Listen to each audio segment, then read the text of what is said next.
And welcome everyone to another episode of Humanity 2.0 podcast, where we are talking to humans about humanity. Imagine that. Today's guest is Nicholas Ruklevich. Did I get it right? 10 out of 10. And he's the founder of NPR. How about that? Please tell everyone why you are the founder of NPR. Well, I'm founder of an NPR nerd because my name is Nicholas Peter Ruklevich, so NPR for short. So I'll take it. At least I'm well known and famous. That is like the best initials anyone could ever ask for. Seriously. Now you It'll make me are. easily searchable. Sorry, go ahead. Yeah, no. You're right. It does. Well, now I'm gonna Google it now and see if how many search results come up under yourself. But that is a huge brand opportunity there. You are a trauma and brain injury survivor. You are a mental Yes, health ma'am. advocate, avid tabletop gamer, and you utilize role playing games for recovery. How cool is that? Thank you. My nerd street cred's pretty high. Yeah, I bet it is. I bet it is. I bet if I go into any like shop, they'll be like, "Whoa, you talk to Nicholas? No freaking way!" Wow. So I'm honored to have you. I'm not a gamer, but I appreciate those that are, It's okay. especially if you're using it toward recovery. That's freaking cool. So, Thank how's your you. day been today? My day has been okay. I've and just been through worse, so just trying to fake it till we make it. So Yes. Yes. I think that's a good way to look at it. If you've been through worse and you're still here, then A, there's a reason, and B, that's freaking rad that you're still here because you're indestructible, I think. thank you. Appreciate Yeah. it. Now, are you a good human and why? I am a good human. I've always at least believed I'm a good human. I am a good human because I just want to make things a little bit better each day.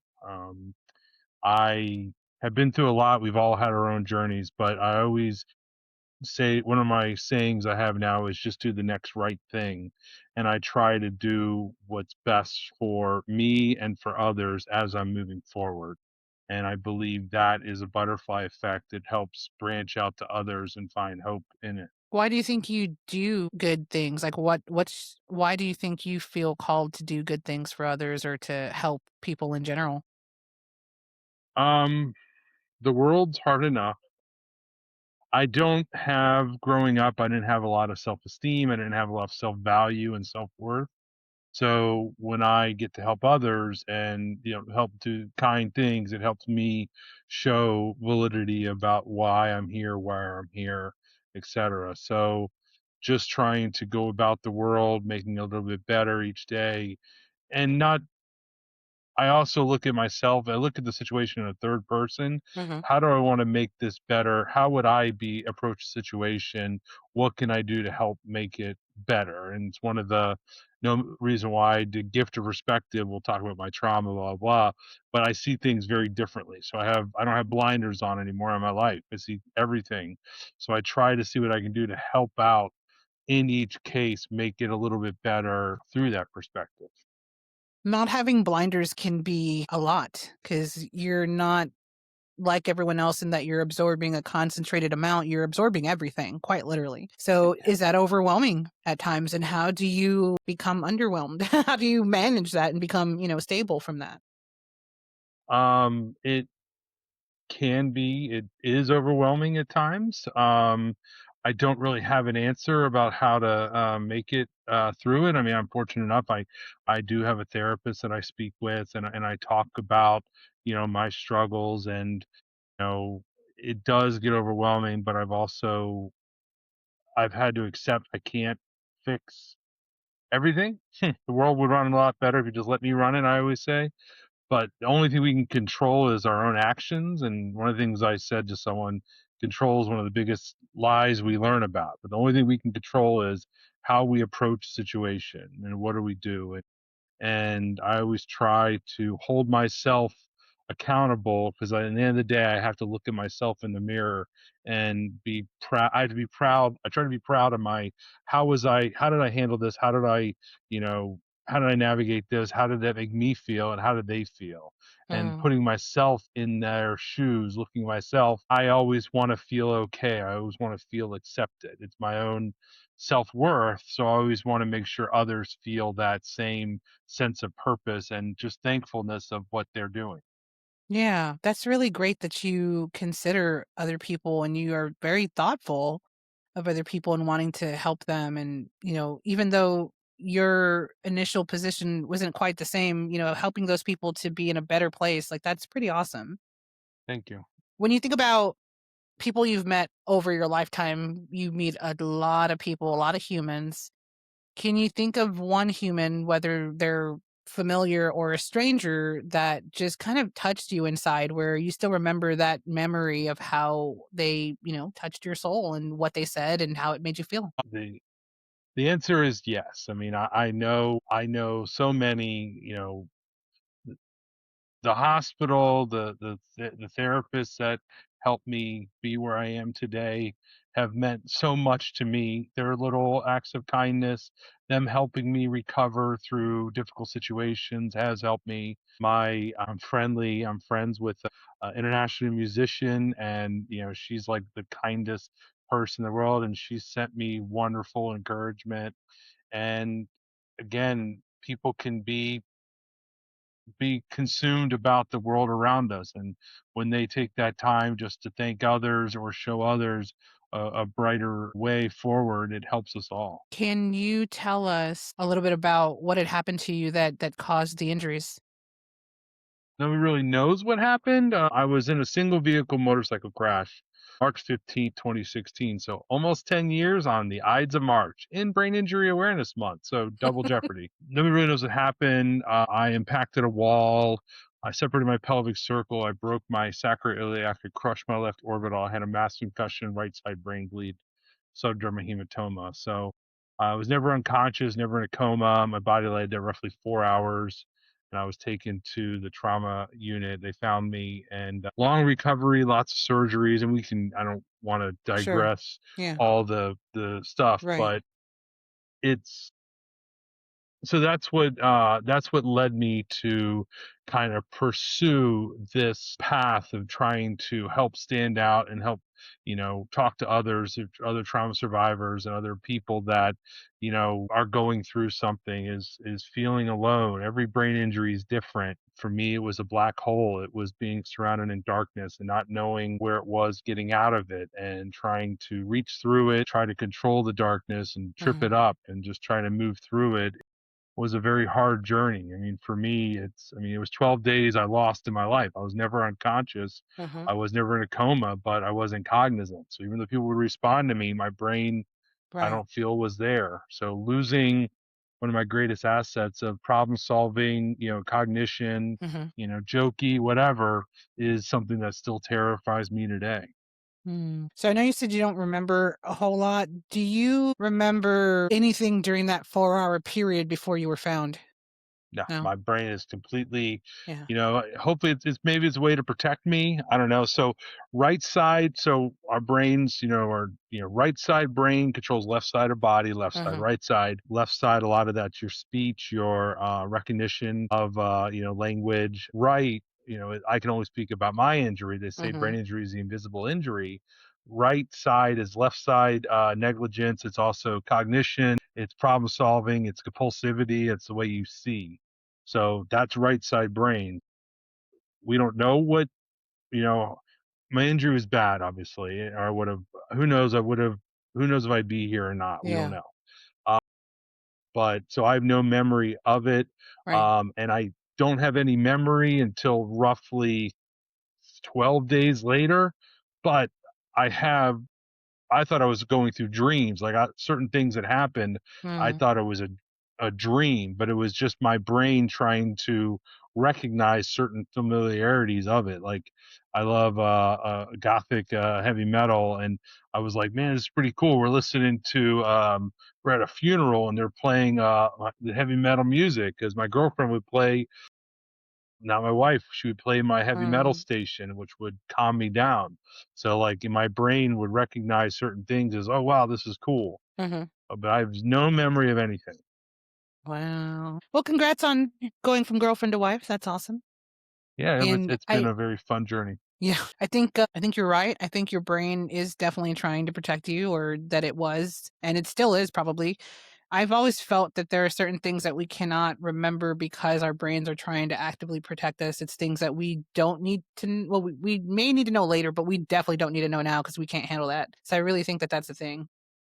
It, there's something called I learned about years later, something called body memory. Uh, So even though my brain, I don't remember it. Like when I've had some headaches recently, and sometimes I'll start panicking, and it's my body, even though I'm not aware of it, my body was fighting everything. I mean, we're the ones that are choosing to heal, and we're pushing ourselves. So when the pain happened, I don't call it pain anymore. I call it uncomfortable. But when I've had a bad headache, all of a sudden I think my body is panicking because they're fearing what's there. I mean, we can't remember pain. Our bodies can't remember pain. They only fear it, or they have this thing about it, but we can't remember it.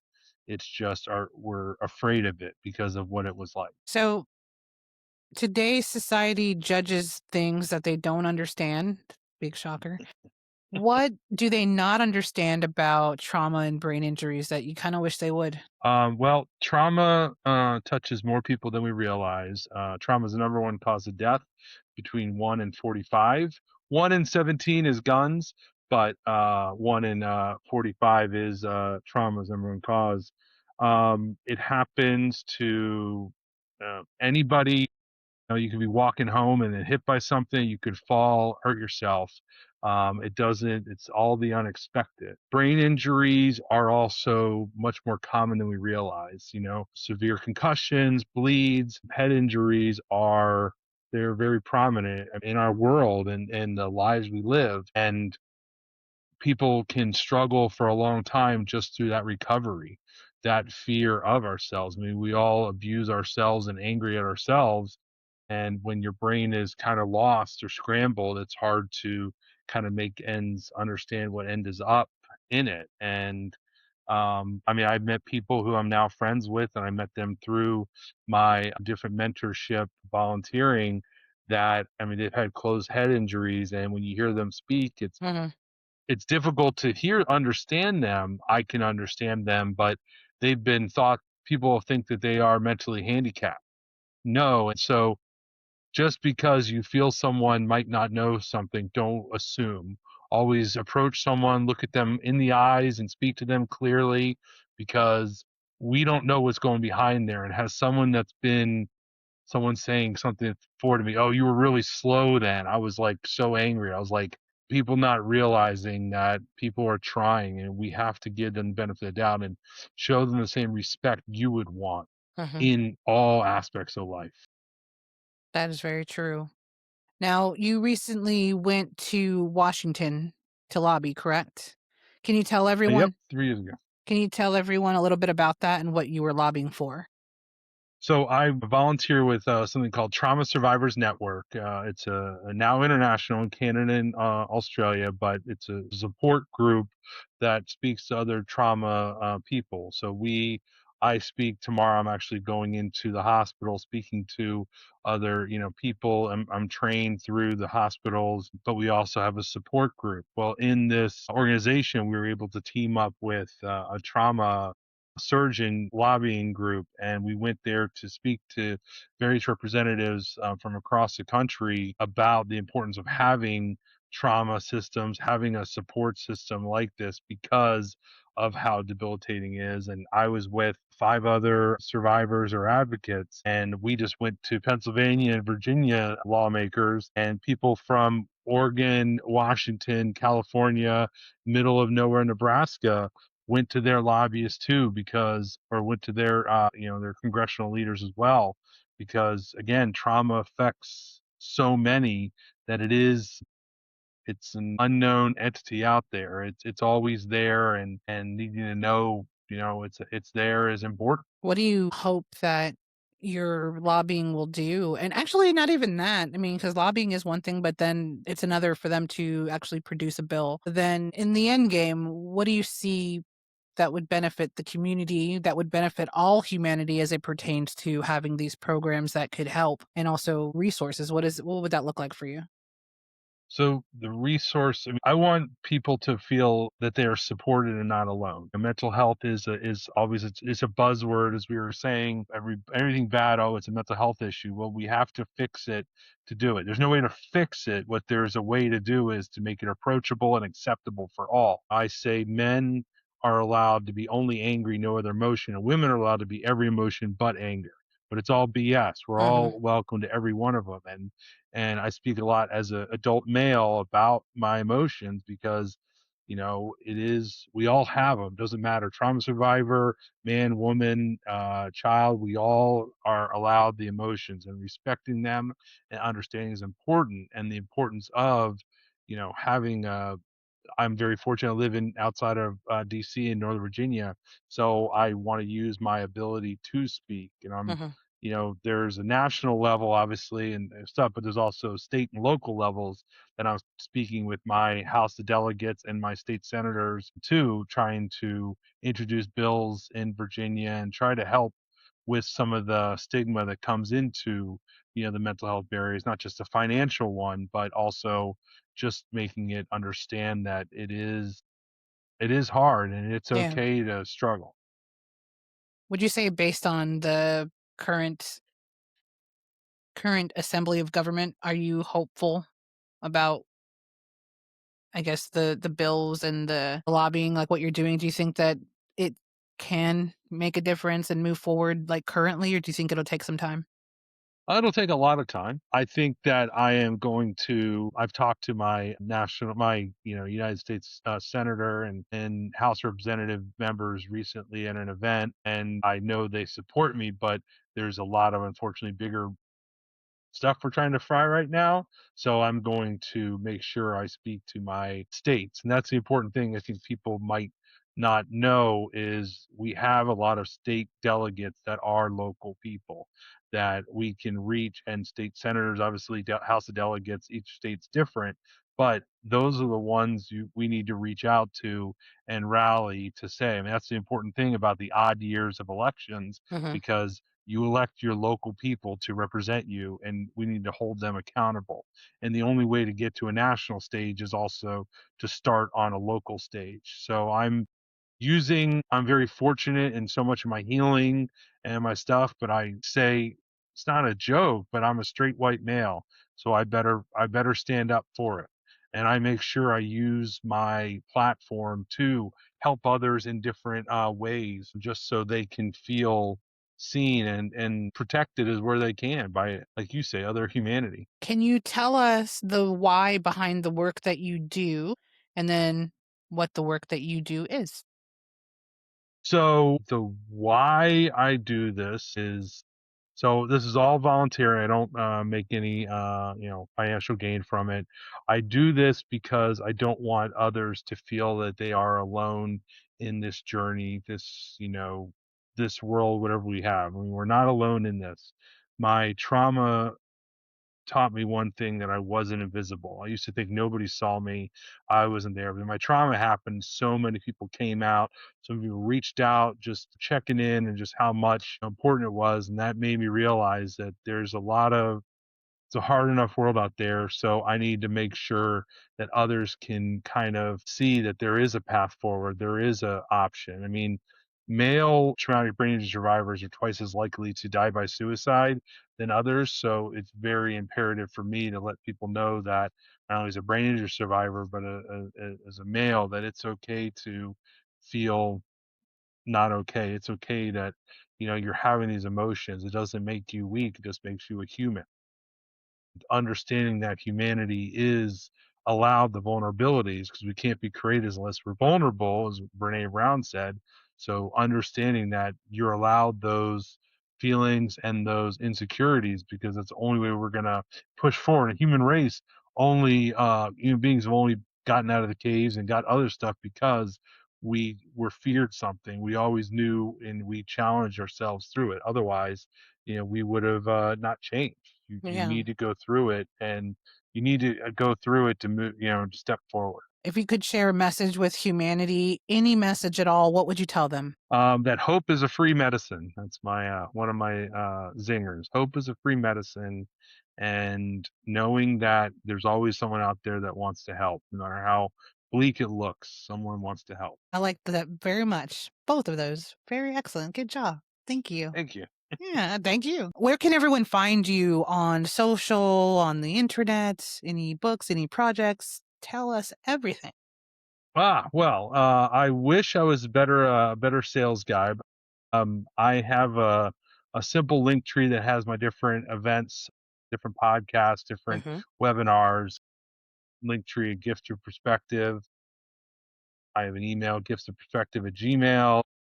But my goal is to help have others have the support they need, have an ally, and be able to connect people with potential resources they might not know are out there. I mean, through my conversations with an international band, I met people in Germany or, South America who have been affected by trauma, and I was able to help address ways to find different resources locally or Hmm. there. And that's the important thing I have is I don't mind. Again, I'm not invisible anymore, and I want to make sure that knowing that I'm able to do this, I'm going to do this. I keep pushing to do the next right thing because I can do it. And I know that I've been through some of the worst I can imagine, but I know others have it so much harder. So I'm going to make sure that I don't waste a day not being able to try to make it better for someone else. Yeah. Well, you are doing amazing work in an impossible situation, I guess, like, just like the initial part of it is what I'm referring to. But to come from that and what it feels like, come back even more enlightened and able to help other people, guide them to resources that they definitely need, and to even almost educate other people that are not even in that community. That's a big deal. That is a huge deal. And so you are a good human, Thank you. and you have much ahead of you. So yeah, thank you for all that you do and all that you will do, and keep NPR alive. I'll keep trying. I'll keep doing it. Just keep listening. And the good thing is, I like to talk a lot, so it worked out really well. This NPR. Yes, me too. But, I mean, if anyone can save NPR, it's you. I know it. Just Thank saying. you.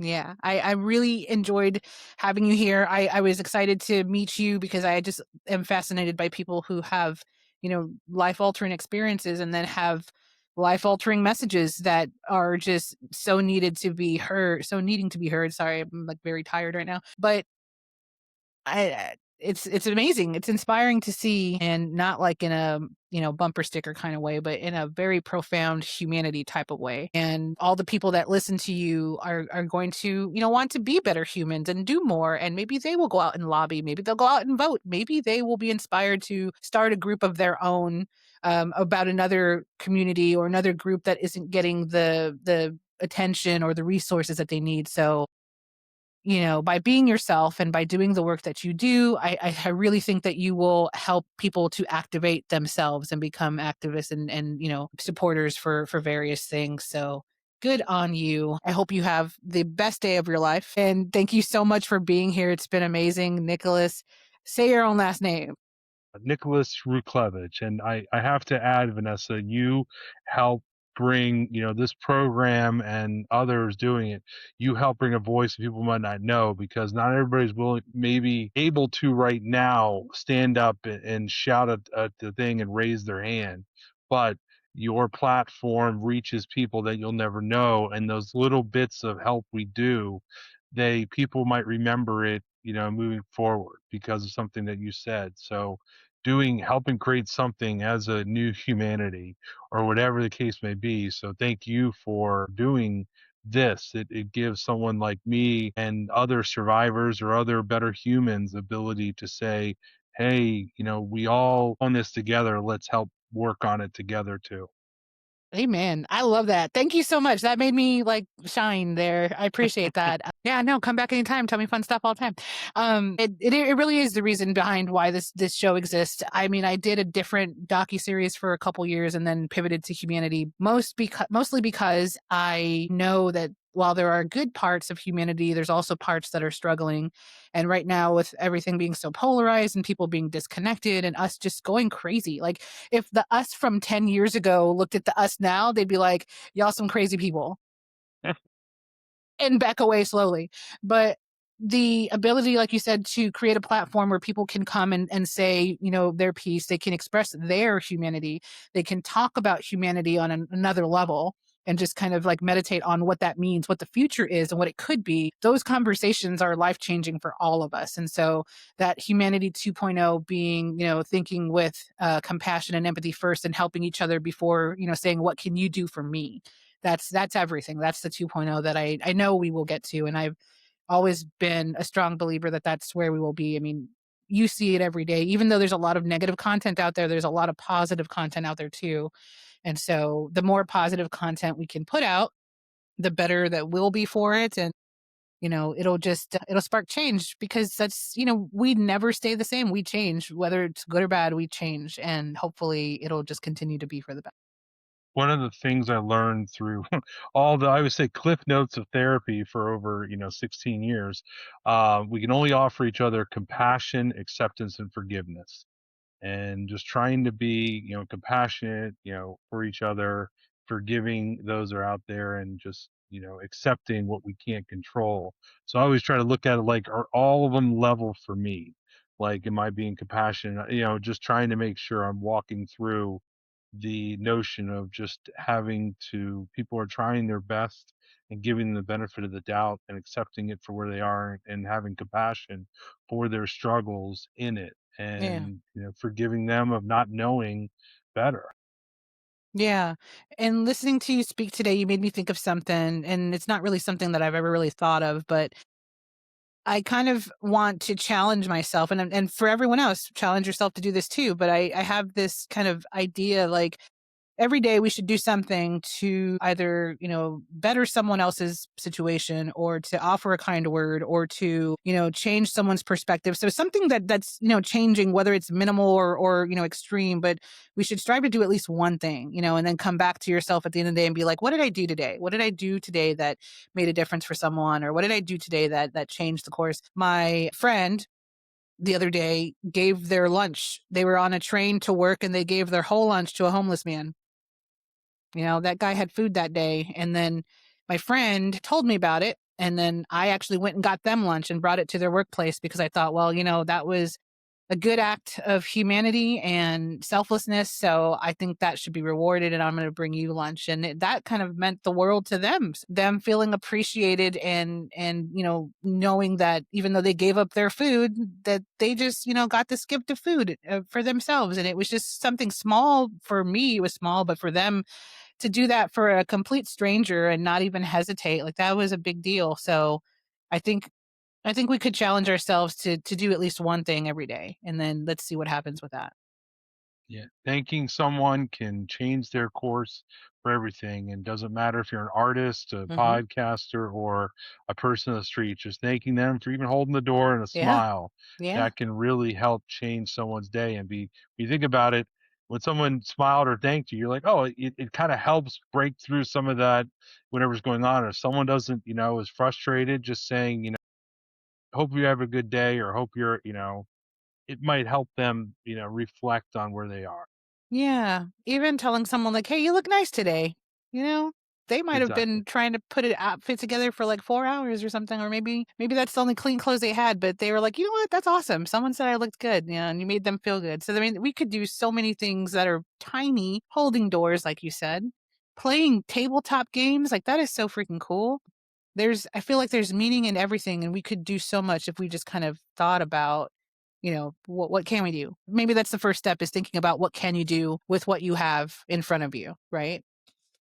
Tr Yeah. Try to make the world a little bit better each day. What would you, so for me, what would I like in the situation? What can I make this better on? And challenging myself to do that, and keep pushing that envelope, and keep drawing that line. And, I've sometimes I forget to look down about how far the line's been, Yeah. and how much I do. And, someone asked me once, what would you tell your old person, your old self, or your new self, old self tell, look at you now. And I said, my old self would be terrified of what I did. Mm. Oh my gosh, you've done so much. And so what would your old self, your new self, tell your old self? And I would just say, just hold on for the ride. Mhm. I wouldn't change one thing, Yeah. because I know I'm right here now. What I've done, I would not want to lose those people and those experiences. By changing one thing, it could drastically alter all the course, and who knows? Yes. In a similar way, if I had, the old self talk to the new self. Wait. No, yeah. Old self talking to the new self, I think that the response would be welcome back. You know, I was always like this. And then at one point, I don't know what happened. Somebody stole my light or something. You know, I had to figure that out for a number of years. And then eventually it started coming back slowly. And I was like, oh, yeah, I used to be really freaking like, selfless and awesome and funny and happy. And, I've worked on it and I'm getting back there. So yeah, I would just say welcome back. Well, thanks so much again for being here, Jonathan. Nicholas. Where did I get Jonathan from? Oh my God. That's embarrassing. Goodness. I don't know. Now your name is Jonathan. JPR. JPL. Sorry, Nicholas. Wow. I apologize. It's okay. Wow. It's okay. I need a nap. It's been a long day for many. It's been a long day. Thanks so much for joining us on Humanity 2.0 podcast. And for those of you watching or listening, be good to other humans and be sure to find Nicholas online and support him and support his cause that he volunteers with. Let's make the world a better place and have the best day of your lives. Take care. Humanity 2.0 podcast is brought to you by Vanessa the Vivacious Productions.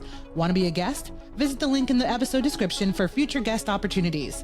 Ready to podcast like a boss? Join Podmatch and begin your Podmatch journey via the link also listed in the description. Subscribe to Humanity 2.0 podcast on Apple Podcasts, YouTube, Spotify, and more.